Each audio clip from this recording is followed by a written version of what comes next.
1 part book release, 1 part party. So for all my impatient people, this is part of the book release. I know some of y'all was feeling the way like, man, I opened up this journal, ain't no words in it. That's where you're supposed to be writing your story, not mine. Okay? So, this is where we're gonna have a conversation about my upcoming book entitled Not Good Enough, to be released November the 21st. So, it is coming. Thank you all so much. We got something special for you all being here, but we also gonna have a bunch of asks of y'all being here too, because we're trying to do something that people say you can't do based on being a self-published author, all right? So, but before we get in all of that, Scott has had the opportunity, and I think he's read it twice now? Yeah, so he's read this version twice, he read another version once, and so we are here to go through the book and get people excited about it and for us to have this conversation. So, hold on before we go. I'm about to be a little messy, partially because it's my event and I can. I need y'all to do me a favor. It's actually gonna bother him, I'm getting ready to do this, but we're gonna do it anyway. I need everybody to turn around, put your hands up and say, hi, Adam. Just turn around. Adam made it. You better wave back. Hey, Adam.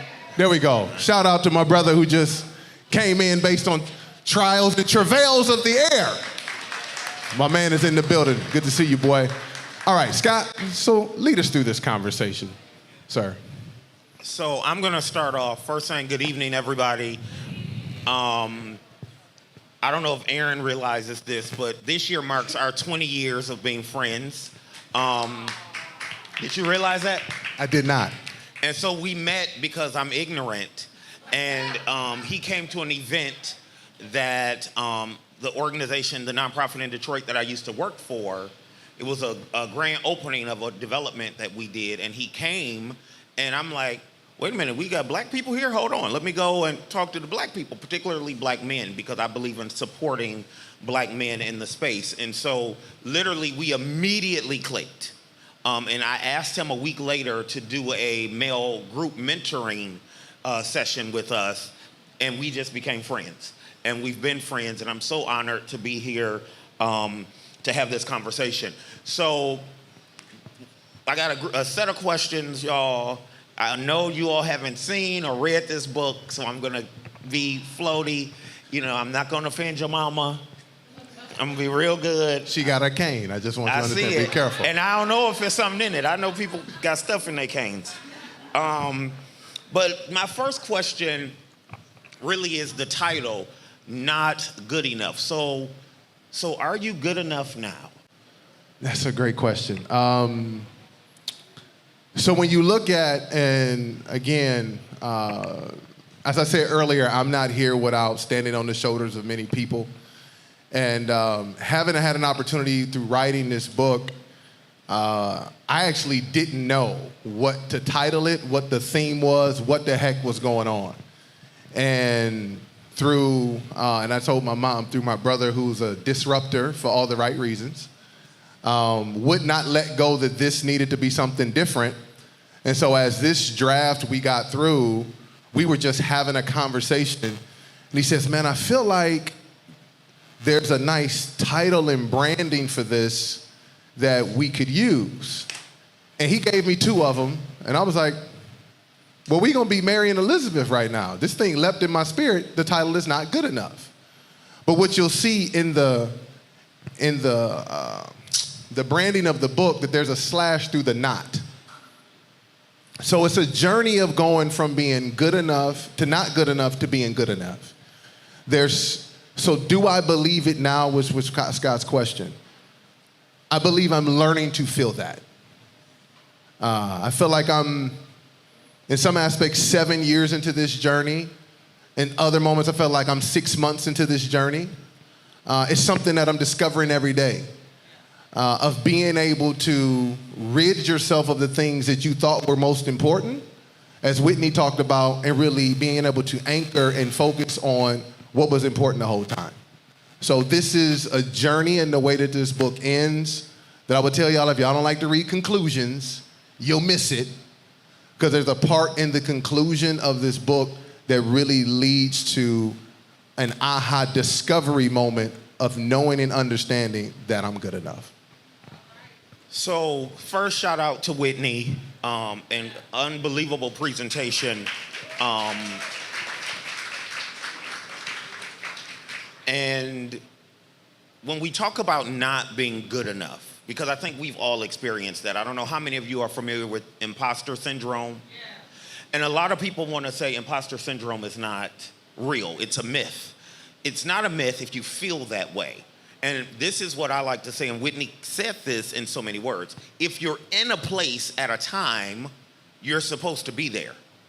So not question, why am I here? What do I do while I'm here is the question. So you're always good enough for the moments that you go through and you talk through. So I wanted to really start with that because I thought this was an intriguing title, because I think first and foremost, as black people, and more importantly, as black men in this country, we're taught to believe we're not good enough often. That we shouldn't be in spaces, that we shouldn't speak up, that we don't have the right to say stuff. We absolutely have the right. I was telling somebody a moment ago, they asked me what I did for a living, and I was like, I really get white people together. That's what I get paid to do. And no, for real, that's what I get paid to do. And it's a gift from the heavens. It is a gift. So I really, really am grateful for that. So one of the things that I felt from this book, and just sitting here and preparing to see you and to look at just our relationship over the past 20 years, is what a lot of people don't do is think about where God has brought them from. So I've been listening to this song, which I'm not going to play, but I'm going to encourage you all to play it. He told me I couldn't play a song. And it is by David Wright and the New York something singers. It'll come to me in a minute. And it's called Praise Him. But it starts off with, if I just think about where he brought me from. So you all just heard Whitney's story. I want you to think about your story, because what you're going to read is Aaron's story. Yeah. Think about where you've come from. Just think a minute about where you've come from. I want you to do that too, because it's coming to you. And I'm surprised nobody just got up running.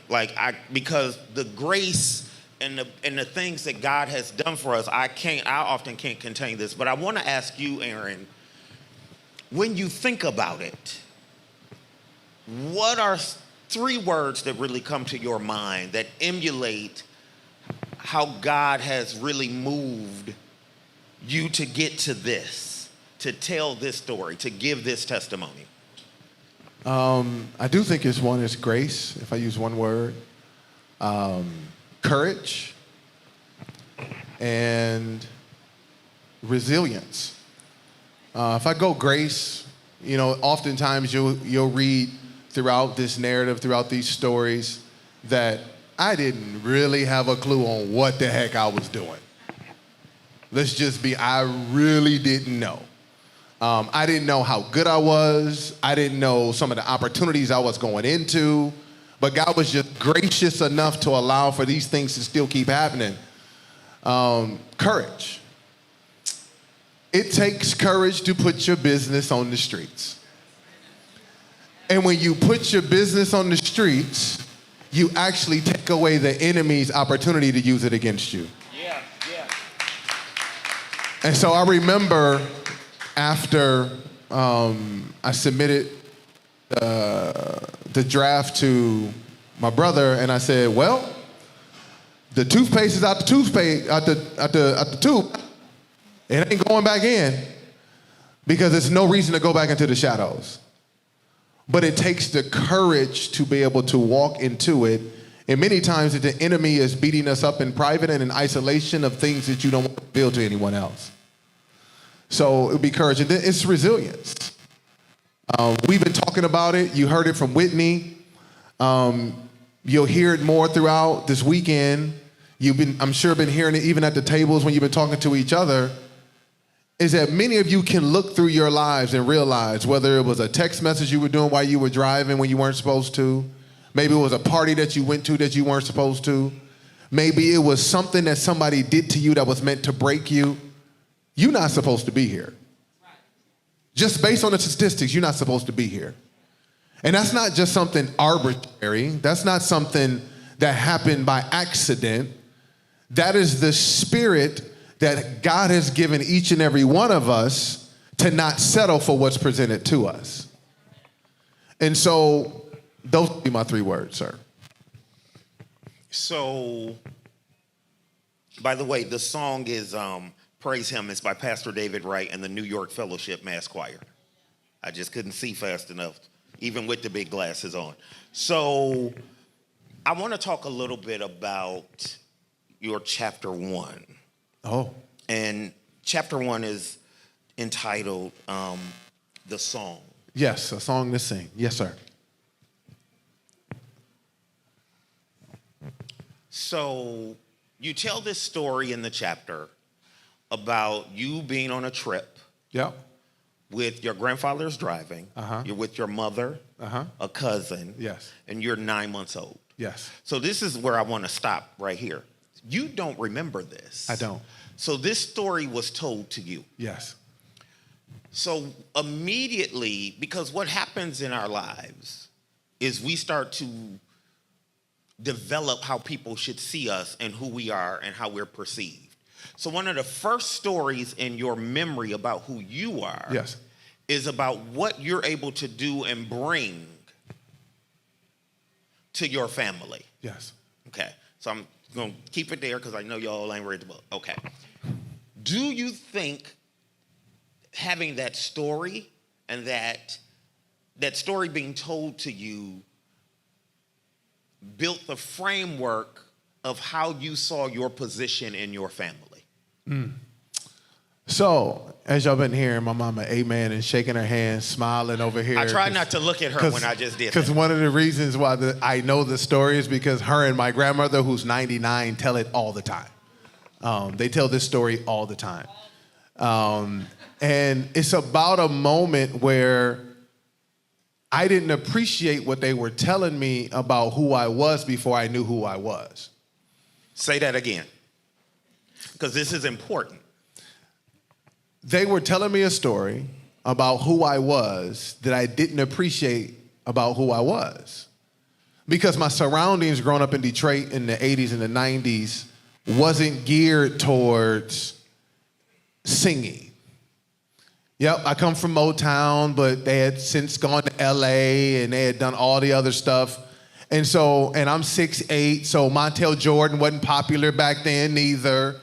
So it really was an opportunity. As somebody as tall as I am, you don't do the arts, you play the sports.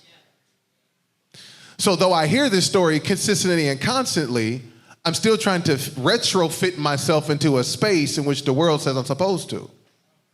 You supposed to play basketball. You 6'8". That boy need to be on the basketball court. So me and my rebellion and resilience to what everybody else said was, well, I'm just gonna go play baseball. I'm gonna be Frank Thomas. I'm gonna be Dave Winfield. They were 6'3" and 6'5" and playing at a very high level. Why would I do anything else? I see there's an example there, but yet still ignoring that there's something in my voice that God has given me to change atmospheres. But because it wasn't what I saw, I'm just gonna go with the sports because that's the safer route, that's the more conventional route, that's the more practical route. And so a lot of it I dumbed down to it being a party trick or something to be able to use to get girls' attention versus what I'm beginning to understand now. So I want to unpack that a little bit because later in the book, when you go back to talking about your gift for singing, and you got a gift, you said that you didn't feel comfortable singing at home. And I think this is interesting because from a baby, you were recognized to have this gift, but you didn't want to display this gift at home, despite this is where you learned about this gift. So talk a little bit about that revelation, because that's a big revelation. So I got to figure out how to tell it without giving what really flipped it, because something really flipped it, and y'all have to read it to get what flipped it. But there was a moment where... I'm sorry, that's my phone. I was like, where's that music coming from? Nobody was reacting. I said, I'm going crazy. I'm having a stroke. Okay. And I thought I left my phone back there. I'm sorry, everybody. The song that the praise song just started playing. Gotta watch Siri. You gotta watch it. Hey. I'm sorry. Go ahead. No, it's okay. I was So, like this. Where's the song? So there's a moment that I tell about in the book about an encounter I had in a church in which it actually terrified me. And I knew it was God speaking. I was 18. I wasn't even 19 years old yet. And this woman said something to me in such a way. And what she says, God told me not to ask you what it is, but you would know exactly what I'm talking about. And from that moment, I knew you've been hiding. But I'm playing college sports. I'm on national TV. At this time, I had been on ESPN because we had a blooper in the school I was at because we had 6 people on the basketball court and got a technical. Like, we were on TV for all the wrong reasons, but I'm hiding? Really? At this point, I had already been in a nationally televised commercial, but I'm hiding. And this woman in this church said this to me that literally shook the foundation of my soul. I don't even know if she's still alive. But because of the words she said to me that day, I knew I needed to change my life. And so then after that moment, talking to her, I then was forced to make an adjustment in my college career. I was forced to go and play at another university. Those who know me know I played at 2. You'll hear how that happened in the book, which is very interesting. But the coaches that got me at the new school thought that they were getting me because of their basketball program. They actually got me because I was answering the word of God. But I still had the freedom 3.5 hours away in Northwest Indiana. I wasn't back home in Detroit, that we're getting recognized and everything else, not even just basketball now. Now it's through music. And all of a sudden, I'm nervous to go back home to actually participate in my church's music ministry because I didn't feel like I was good enough. Now, one thing you got to understand about Detroit, we can be a little arrogant about this, so y'all just stay with us, all right? We'll give y'all Motown, fine. We ain't going to touch that. But when it comes to gospel music, I need you to tell me what other place that's going to say, we got that. We love James Hedda, but she had too much of the punch in the back. We got the Winans. We got the Clark sisters. We didn't go commission and get the other folks. We got Thomas Whitfield. I mean, you want to talk about people who have influenced the gospel music industry to this day and R&B? Detroit, we can't do that, right? I'm looking for a miracle. Listen. Come on. I expect the impossible. Okay, all right, let us pull it back together. But I say all that, that's the history you stand on that you appreciate. And the scary part was to say, am I now worthy to be a part of that legacy and history? And in my church, there were some of the baddest folks to ever touch a microphone. And I'm going, well, I'm cool over here in Indiana, but I don't know about doing this in Detroit. And it took me about a year before it was even visible to people around me back home that I was doing what I was doing. So it was the comparison of too many other people's gifts that I was missing the shine of my own. And there's a lot of us that do that. Man, I love Scott. I love Kiara. I love Nicole. Man, they do this so good. And you're so appreciative of what they do, you actually don't recognize what you do. And you hide behind the fact that you're grateful to be surrounded by amazing people, but you miss the fact that they're grateful to be surrounded by you. And that's what was keeping me from still, even in God's revelation, still having the evidence of things being what they were, to still walk out and feel as if I was good enough. Did y'all hear that? Because we often don't look at ourselves as, you're like, I want to be around them. There are people who want to be around you. And we don't look at things like that. I want to go back to something else you said. Yes, sir. Stand up a moment, please. 6'8". How do you think you were going to hide? Go on, sit back down. Okay. Tell me how you thought that was going to happen. So it is one of the most delusional things I've ever had in my life. Delusional. If we're going to be honest, delusion is powerful. Because it made me actually think that in all of my logic and efforts that it was possible. Now, one of the things that my mother taught me very early, it's probably why I've never, but it's God's grace. But then number two, it was her advice. She said, be careful of who you hang around, because when the nonsense jumps off, they'll remember you and nobody else. So I knew from a deterrent perspective, because I didn't want to go to jail, that I couldn't hide. But when you look at going into school, and I talk about in the book, I'm the tallest person in the building, teachers included. From what age? Because in the book, you kind of say like middle school, but then it's kind of like elementary school, like you tall as the teachers. So no, seriously, this impacts you as a person. So probably since the 7th grade? Yeah. 6th or 7th grade, I probably was the tallest person in the building. And so physically, I know I cannot hide. But the only thing you want to do as an adolescent is to fit in. Kids are cruel. Listen, I talk about it in the book. My clothes were functional. I appreciate y'all giving me highlights on my outfit tonight. Thank you so much. But back then, my clothes were functional. Is he clothed? And middle school kids are brutal. It's like, your stuff not in style. We don't care that you dress. You could have left home naked and it would have been better. That's how bad they were. So when you having all of these other things that are working in your mind against you, you just want to find a way to just kind of go with the crowd. Just kind of be in the middle of it. And I made some bad decisions trying to fit in, but who hasn't? Exactly, we all have made very bad decisions, especially in middle school, trying to fit in.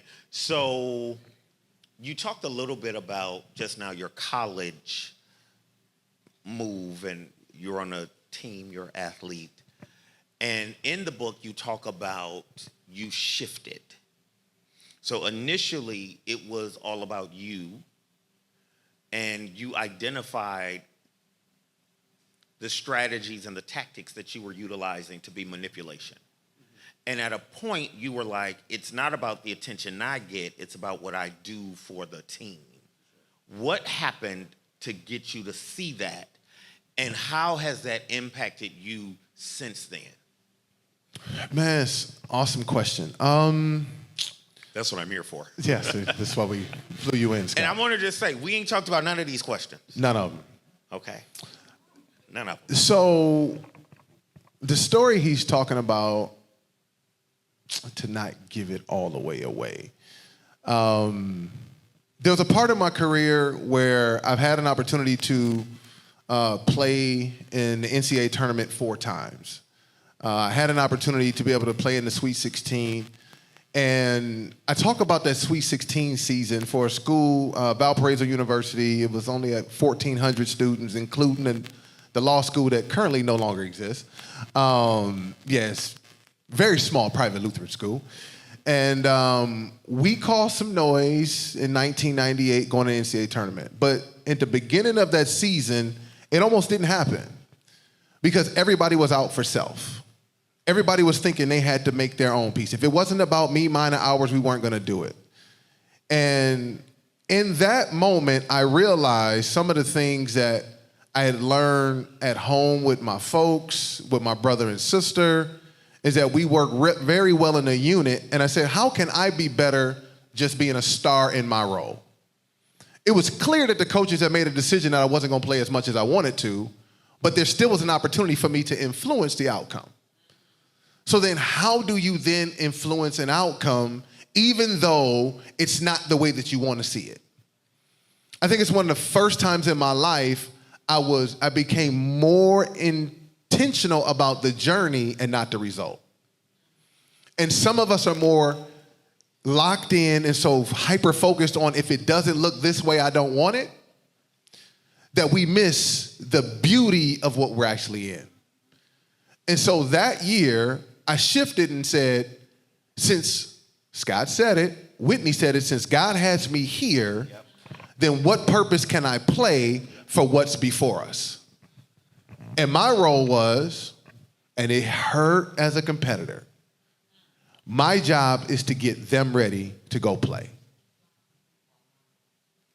Yep, all the basketball players, all the competitiveness coming out of Detroit, you supposed to play, you supposed to do this. I saw it as a shift and not as a sacrifice of my ego, but it was a shift of being able to fulfill my purpose in that season. That if I'm the best I am in preparing us for the games that we got coming up, at one moment we're all gonna shine. And because of that sacrifice, there's two parts of that story, and I won't tell you the man's name. I haven't even told him I'll put him in the book. But he said something to me that allowed for me to understand that God always saw my sacrifice, even though I didn't think people paid attention. And then there's a moment that I'm on stage with that same group, and I'm the one speaking, though the stars are present. So I want to encourage you all that there are many moments in which you think the lesser role, so to speak, that you're playing isn't relevant because it doesn't look like everybody else's. But if we trust Galatians 6, where it says, whatsoever man soweth, that shall he also reap. If you sow into the Spirit, you'll reap of the Spirit. Be not weary in well-doing, for if you faint not, you'll what? Reap the harvest. And so that in that space was one of the very first lessons of being able to, quote unquote, play the long game so appropriately and watch what God gave me later. So, yeah. What you didn't go to is how has that impacted you today and what you're doing? Man, that's a big lesson. It is. In your late teens, early 20s. That's a big lesson. So how have you carried that lesson?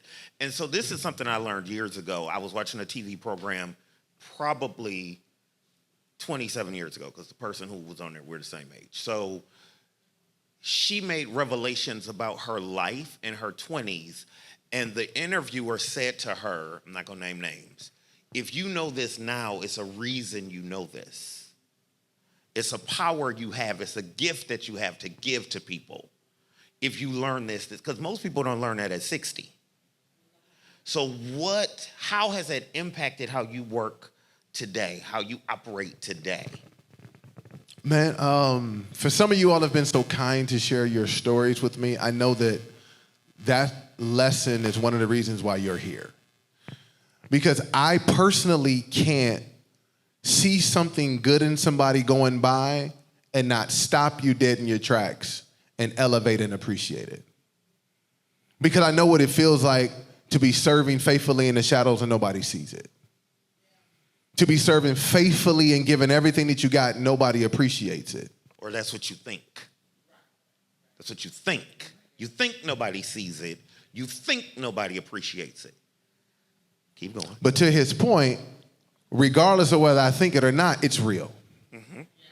And so I want to make sure that people feel heard and seen based on their efforts. So there are many of you that you will see it in a conversation while literally will stop. Go back to that. Why did we just speed bump through that and not appreciate that? Why do we just dismiss that right there? Do you understand how big of a deal that is? And because I didn't necessarily always have that, or let me say, I didn't always have the ears to appreciate it and to hear it, it's one of the reasons why I'm so anal and intentional about making sure you don't miss the greatness that's in you. That's so good. That's so good. I want you all to pay attention to how good this really is. So in chapter 6. Yes, sir. So I'm going to give you a little setup on the book. So in each chapter, he has a conclusion that really kind of gives you the lessons, if you will, of the chapter. This quote took me out. Okay. Like I had to really read it All right, and reread it. This is what you...